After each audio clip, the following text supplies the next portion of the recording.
News, लोकशाहीतील लोकांच्या हितासाठी। त्या पद्धतीचं कुस्ती भरवायचं दुसरी टर्म आहे हे बंद पडत चाललं होतं। तसा विचार केला तर धाराशिव जिल्ह्यातल्या पारंपरिक पद्धतीनं ज्या रूढी परंपरा आतापर्यंत चालत आल्या होत्या त्यावेळच्या तत्कालीन प्रस्थापितांनी सर्व मोडीत काढल्या होत्या। मग ते सहकारी बँका असतील, दूध संघ असेल, सर्वसामान्य पतपेढ्या असतील, सूतगिरण्या असतील, जे काय असेल ते सहकार म्हणून जे जे आहे ते संपूर्ण मोडायचं आणि त्या नेत्यानं ते स्वतःच्या कुटुंबासाठी वापरायचं आणि सर्वसामान्याची शेतकऱ्याची पोरं देशोधडीला लावायची।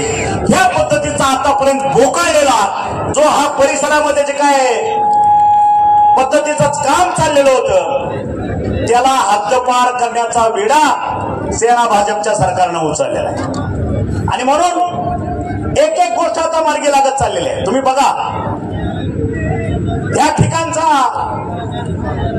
कारखाना आपण सुरू ठेवलेलेच आहेत, ऊसाचा फक्त एक भाग आहे। सोयाबीनच्या बाबतीत माझा शेतकरी अस्वस्थ आहे, कापसाच्या दराबाबतीत अस्वस्थ आहे। पाण्याचा प्रश्न आतापर्यंत 30-40 वर्ष नुसती धरणं बांधून ठेवली, पण ह्या ठिकाणी माझ्या धरणामध्ये कायमचा जिवंत पाणी झरा कसा राहील ह्याचा कुणीही विचार केला नाही। तो एक भाग आहे। शेतकऱ्यांच्या बाजारभावाचा प्रश्न आहे, रोड वगैरे हा आमचा नंतरचा प्रश्न आहे। मी प्रत्येक वेळेस सांगतोय की आमचे शेतकरी, आमची सर्व लेकरं बाळ चिखलात न चालतील, आम्हाला त्याचं काही वाटणार नाही। कारण आतापर्यंत असला जुलूम सहन करायची आम्हाला सवयच लागलेली आहे, पण चिखलात आम्ही जरूर चालू, पण पाण्याच्या बाबतीत इथून पुढे कॉम्प्रोमाइज आम्ही करणार नाही। हा आमचा जिव्हाळ्याचा प्रश्न आहे। आणि म्हणून मगाशी आमचे मार्गदर्शक ठाकूर साहेबांनी सांगितलं की 17,000 कोटीचं बजेट मंजूर केलं। मित्रांनो, अधिवेशन लगेचच आलं त्याच्यामुळे ते जमलं नाही, पण आपल्याला 7-8 तारखेच्या आत जवळपास त्या दरम्यान जे उजनीतनं जेऊर बोगदा जो तयार झालेला आहे, जेऊर मधनं मिरगावांमध्ये पाणी आणतोय, मिरगावांमधनं लिफ्ट इरिगेशन करून ते कोळगावमध्ये येते, त्यासाठी माझ्या तमाम शेतकरी बंधूंना मी आव्हान करतोय, त्या 7-8 तारखेला आपल्याला त्या जेऊर बोगद्यावर जायचं आहे। काय कामाची पद्धत केली, माझ्या सरकारने काय केले हे तुमच्या नजरेनं तुम्ही स्वतः बघा, तिची सगळी सोय मी त्या ठिकाणी करतोय। म्हणून मी आज इथे सांगतोय 70 ते 80% पुढे हे काम पाण्याचं पूर्ण झालेलं आहे। आणि हे पाणी जर मी 2019ला मंत्रिमंडळात असतो तर 2022ला आपलं धरण ओव्हरफ्लो झालं असतं आणि माझ्या तमाम धाराशिव जिल्ह्याला ते पाणी मिळालं असतं। दुर्दैव आपलं, तरीही देर है दुरुस्त है। आजही रात्र दिवस त्याचा पाठपुरावा मी करतोय।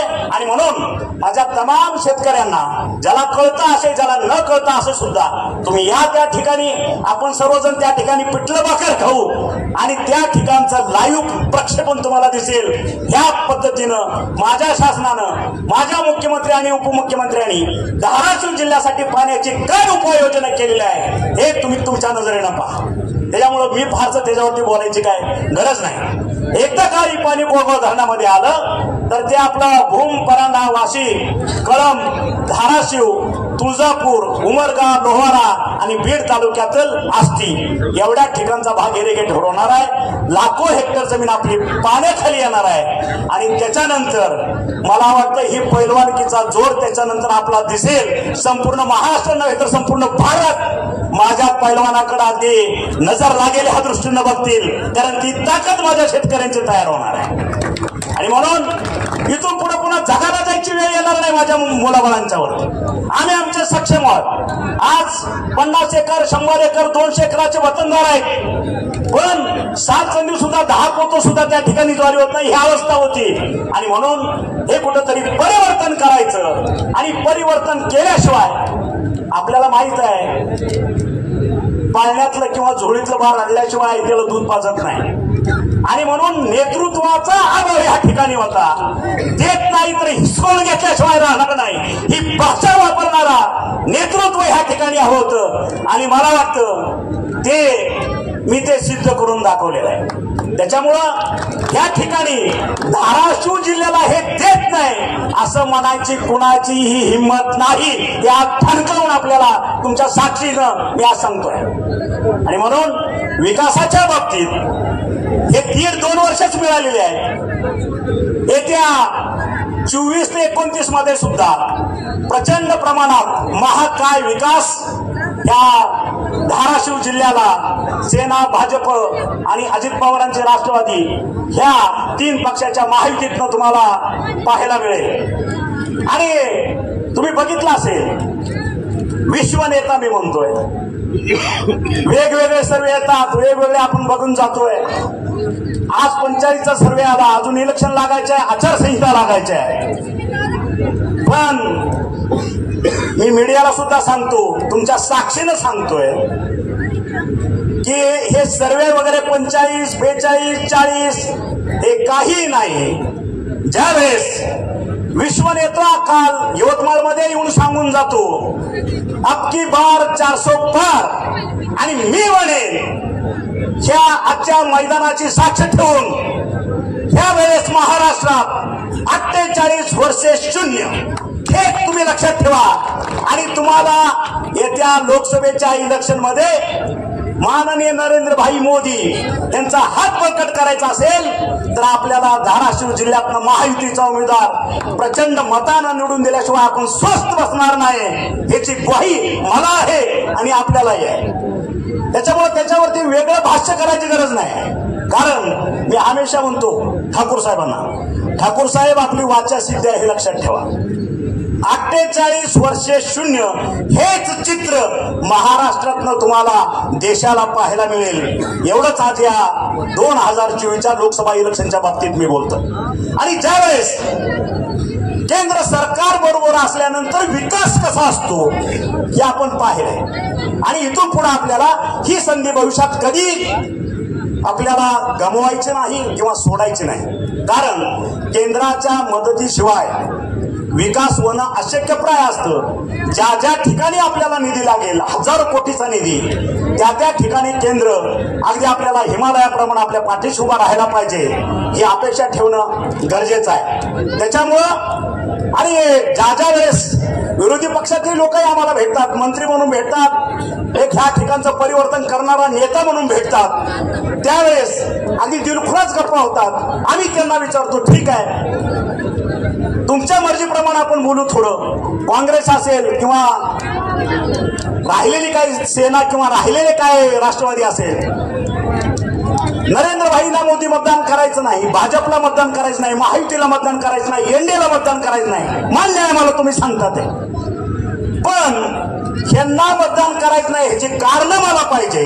गेल्या 10 वर्षाचा विकासाची आणि समोर कुणाला करायचं हे फक्त एक माणूस दाखवाय ह्यासाठी आपल्याला मतदान करायचं आहे की आज नरेंद्र भाईला मतदान दिल्या नाही नंतर हा नेता नरेंद्र भाई इतकं काम करून विश्वाचं नेतृत्व करण्यासाठी सक्षम आहे असा एक माणूस मला समोर दाखवा। आम्ही सगळं करून आम्ही त्याला डोक्यावर घेऊन नसतो। एक माणूस फक्त दाखवा अख्ख्या भारतामध्ये 140 कोटी जनतेमध्ये। आणि म्हणून विरोधाला विरोध किंवा विकासाला विरोध ही सर्वसामान्य जनता आता खपवून घेत नाही। त्यांना माहित आहे तुम्ही कशासाठी बोलताय, तुम्ही मतं कशासाठी मागताय। कारण तुमची वंश परंपरा आतापर्यंत पारंपरिक पद्धतीने आला गेला 40-50 वर्ष महाराष्ट्राला किंवा संपूर्ण भारताला मातीत घालण्याचं जे ध्येय तुम्ही ठेवलं होतं हे भारतातल्या 140 कोटी जनतेनं हे तुमचं झुगारून टाकलेलं आहे। आणि त्यांना विकास पुरुष, विश्वनेता कधी नव्हे ते भारताला विश्वाचं नेतृत्व करण्याची संधी माननीय नरेंद्र भाई मोदी यांच्या माध्यमातून मिळालेली आहे। आणि ही गोष्ट सर्वांच्या छाती फुलणारी आहे, स्वाभिमानानं छाती भरून येणारी आहे। त्याच्यामुळं अशा पद्धतीचं नेतृत्व भारतातील 140 कोटी जनता कधीही सोडणार नाही याची मला खात्री आहे। आणि म्हणून येत्या निवडणुकामध्ये तुम्हा आम्हाला सर्वाला आपल्याला नरेंद्र भाईसाठी मतदान करायचं नाहीये। आपल्याला गेल्या 7 पिढ्याची जी काय आपली जी दरिद्री आहे ती घालवण्यासाठी जे नेतृत्व पाहिजे त्या नेतृत्वासाठी आपल्याला नरेंद्रभाई मोदी यांना मतदान करावंच लागेल आणि तरच आपल्या महाराष्ट्राची आपल्या धाराशिव जिल्ह्याची प्रगती होईल एवढीच अपेक्षा ठेवतो। आणि मला वाटतं हे पहिलं आव्हान आहे।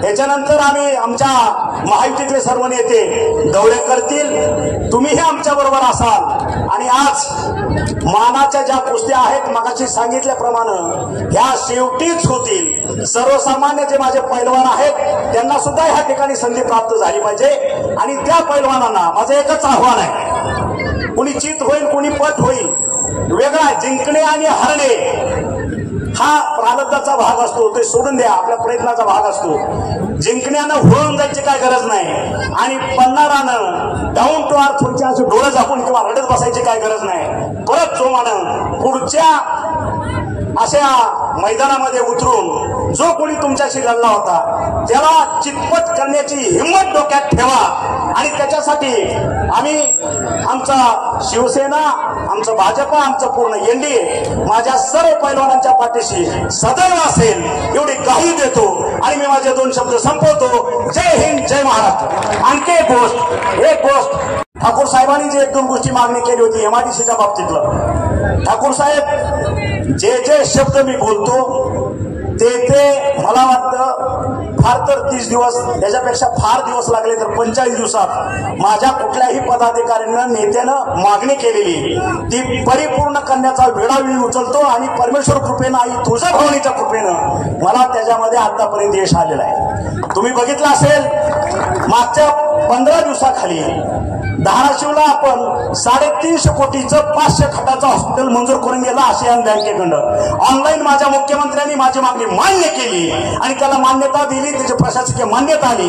ह्या आपल्या आचारसंहितेच्या अगोदर माननीय मुख्यमंत्री आपल्या धाराशिवला येतील आणि त्याचं भूमिपूजन करतील। तुम्ही बघितलं असेल संजय नानांनी मला आमच्या ताई आणि संजय नाना यांनी मला सांगितलं की आम्हाला डायलिसिस पाहिजे, सोनोग्राफी पाहिजे, हे तरी किरकोळ गोष्टी आहे तुम्ही देचाल, पण आम्हाला ह्या ठिकाणी हे रुग्णालय मंजूर झाल्याशिवाय सुद्धा आम्हाला स्त्री रुग्णालय ह्या ठिकाणी पाहिजे। आणि मला वाटतं मी आजच स्त्री रुग्णालय मंजूर झालेल्याचा GR नानांच्याकडे सुपूर्द केलेला आहे। त्याच पद्धतीनं कळंब तालुक्यातील मोहाचं श्रेणीवर्धन केलं। 15 दिवसापूर्वी संदीप मडकेने मला सांगितलं होतं साहेब मला ह्या ठिकाणी श्रेणीवर्धन करून पाहिजे। तुम्ही PSCचं उद्घाटन केलं, लोकार्पण केलं, पण मला PSC श्रेणीवर्धन करून पाहिजे। 15 दिवसाचा शब्द दिला होता, 15 दिवसात त्यांचं श्रेणीवर्धन करून दिलं। आंदोलनला नवीन PSC मंजूर करून दिली आणि आपल्या भूमचं 60 खाटाचं स्त्री रुग्णालय हे मंजूर केले गेलेलं आहे। मला वाटतं आरोग्याच्या बाबतीत येत्या 6 महिने किंवा वर्षाच्या आत माझ्या लोकांना बार्शी, सोलापूर किंवा लातूर इकडे खाली जायची गरज नाही, कारण त्या जिल्ह्यातल्या लोकांच्या आता गाड्या आपल्याकडे वळतील इतकी आरोग्याची सुविधा आपण ह्या ठिकाणी उपस्थित करून दिलेली आहे। तुम्ही बघताय की ज्या पद्धतीने कामं चालले, नुसतं भूमिपूजन करून आपण थांबलेलो नाही। त्या ठिकाणचं प्रत्येक 8 दिवसांना आढावा घेतोय, काम कुठल्या स्टेजला त्याचा व्हिडिओ बघतो, त्याचं व्हिडिओ शूटिंग मागून घेतोय, काम कुठल्या स्टेजला चाललेलं आहे। त्याच्यामुळं 300 दिवस, 250 दिवस, 240 दिवस अशा पद्धतीचे दिवसावरती काम करून घेतोय। मला वाटतं सप्टेंबर ऑक्टोबर पर्यंत बऱ्याचशा PSC किंवा या रुग्णालयाचं आपण लोकार्पण आपल्या सगळ्याच्या माध्यमातून करू ही माफक अपेक्षा ठेवू। आणि MIDCच्या बाबतीत सुद्धा 1 महिन्यामध्ये ह्या ठिकाणी MIDC मान्य झालेला GR तुम्हाला मी आणून देतो, एवढंच तुम्हाला आश्वासन देतो आणि मी माझे 2 शब्द संपवतो। जय हिंद, जय महाराष्ट्र।